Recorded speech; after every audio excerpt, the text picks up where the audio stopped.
Salut à tous, ici Victor Perrault. Bienvenue sur ma chaîne, où on explore ensemble les mystères de l'intelligence artificielle. Si vous êtes plus passionné par les nouvelles technologies et que vous voulez en savoir plus sur le monde fascinant des réseaux de neurones, alors abonnez-vous pour ne rien manquer. Vous êtes prêts? C'est parti. Bonjour à tous. Aujourd'hui, je vais vous parler d'un sujet fascinant et crucial dans le monde des crypto-monnaies, l'attaque des 51%. Dans cette vidéo, je vais vous expliquer ce que cela signifie, comment cela fonctionne et quelles en sont les conséquences pour les réseaux blockchain. Nous allons également explorer quelques exemples historiques pour mieux comprendre l'impact d'une telle attaque. Restez avec moi pour plonger dans cet univers complexe et passionnant. Il existe diverses solutions pour obtenir des crypto-monnaies. L'une d'entre elles consiste à faire du mining afin d'obtenir des récompenses. Et pour mieux tirer parti de ces récompenses, il n'est pas rare que les mineurs se mettent ensemble et forment un pool. Mais ce concept, qui contribue au développement de la blockchain, peut aussi en devenir le plus grand cauchemar. C'est le cas lorsque se produit une attaque 51%. De quoi s'agit-il? Quelles sont les chances pour qu'elle se réalise? Voici nos réponses. L'attaque des 51%, c'est quoi? L'univers des crypto-monnaies repose sur plusieurs principes, dont celui de l'existence de la blockchain. Sans blockchain, une crypto-monnaie ne peut exister. Mais la blockchain peut devenir vulnérable et être prise d'assaut par une personne, un groupe de personnes ou une entité. Dans tous les cas, pour que l'attaque soit effective et pour qu'elle ait de vraies conséquences, il faut que ses initiateurs aient une puissance de mining supérieure à 50%. Donc, 51% au moins. Lorsqu'ils disposent d'une majorité de la puissance de calcul du réseau, les hackers peuvent annuler les transactions effectuées par les autres utilisateurs.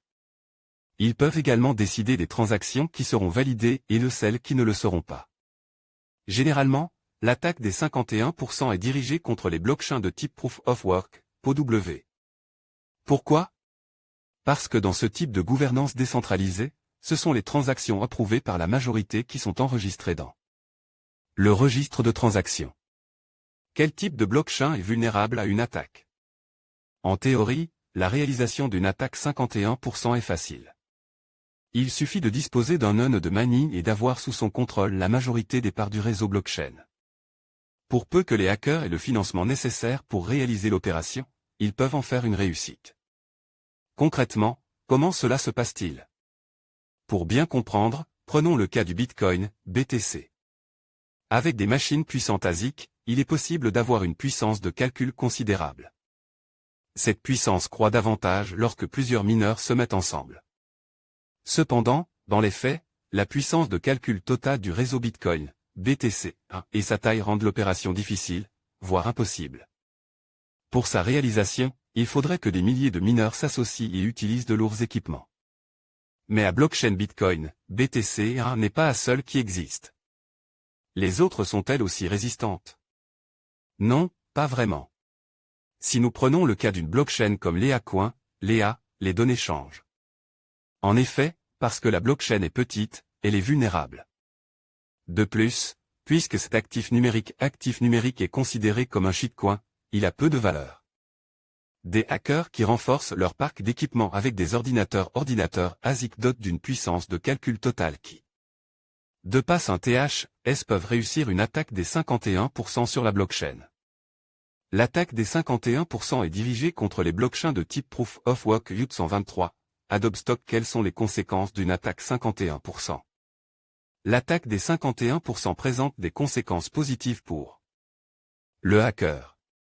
En effet, puisqu'il contrôle une grande partie de l'activité de mining de la crypto-monnaie, il reçoit des récompenses considérables. Ces récompenses deviennent encore plus importantes lorsque l'attaque est réalisée par un collectif de personnes. Après tout, c'est généralement pour les gains financiers que certains individus s'adonnent à des attaques sur les blockchains. Si, pour le hacker, l'attaque est positive, pour la crypto-monnaie qui en est victime, les conséquences sont dramatiques. Entre autres, l'actif perd sa valeur. Sa réputation est compromise et les investisseurs perdent confiance. Ils ne s'en serviront plus pour réaliser leurs transactions. En conséquence, la perte de valeur s'accentue davantage. Une autre conséquence, c'est que le hacker peut réaliser des attaques doublées. Pour ce faire, il modifie l'historique de la blockchain, il ne faut pas oublier qu'il dispose de la puissance de calcul nécessaire. Et qu'il a la majorité des parts du réseau.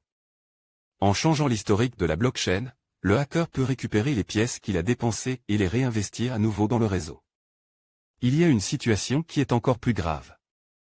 Une attaque 51% donne la possibilité à son auteur de réaliser une attaque dodo qui lui permettra de rendre hors service tout le réseau. Ainsi, il affecte le système économique et provoque des pertes considérables pour les autres mineurs. Les exemples d'attaque 51%. Les cas d'attaque des 51% sont nombreux. Malheureusement, en dehors du Bitcoin, BTC, les autres crypto-monnaies semblent vulnérables et sont des cibles parfaites pour les hackers. D'ailleurs, elles sont nombreuses à en avoir été victimes au fil du temps. Voyons en quelques-uns. Bitcoin Gold, BTC, est une variation du Bitcoin, BTC, mais elle n'a pas la même résistance que lui. En mai 2018, alors qu'elle était la 26e plus grande crypto-monnaie au monde, elle a été la cible d'une attaque des 51%. Les acteurs malveillants avaient réussi à prendre le contrôle de la majeure partie de la puissance de hachage de la crypto-monnaie. En outre, ils avaient pu gagner 2 fois plus d'argent que ce qu'ils avaient dépensé pour la réalisation de l'opération. Le projet Verge a été attaqué à 2 reprises depuis son lancement.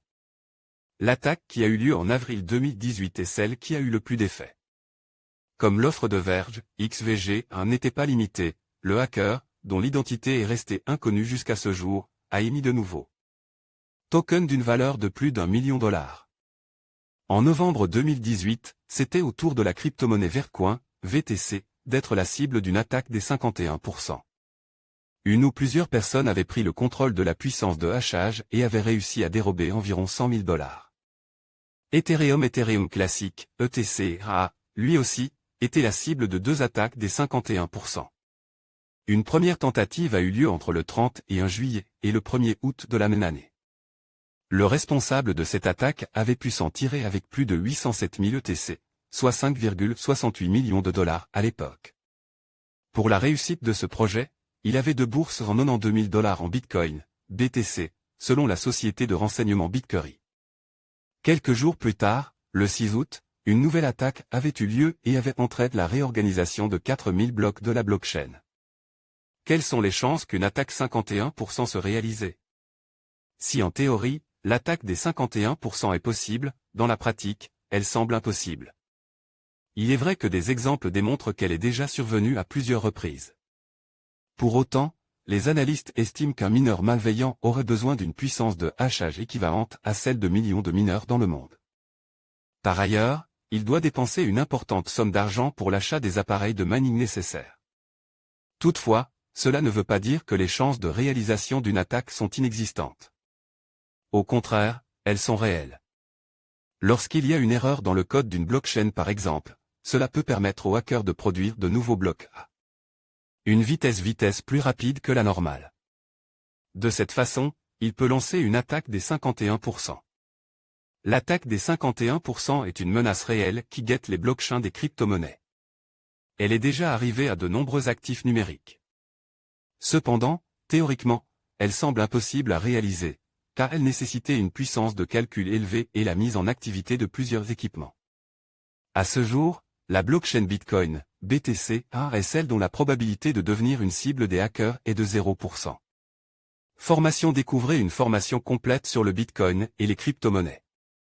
En conclusion, une attaque des 51% représente une menace sérieuse pour la sécurité des réseaux de blockchain. En prenant le contrôle de la majorité des ressources de calcul, un individu ou un groupe peut manipuler les transactions, compromettre l'intégrité du système et nuire à la confiance des utilisateurs. Il est donc essentiel de comprendre cette vulnérabilité pour mieux protéger les crypto-monnaies et garantir leur fonctionnement décentralisé. Restez informe et vigilant face à ces enjeux pour naviguer en toute sécurité dans l'univers des blockchains.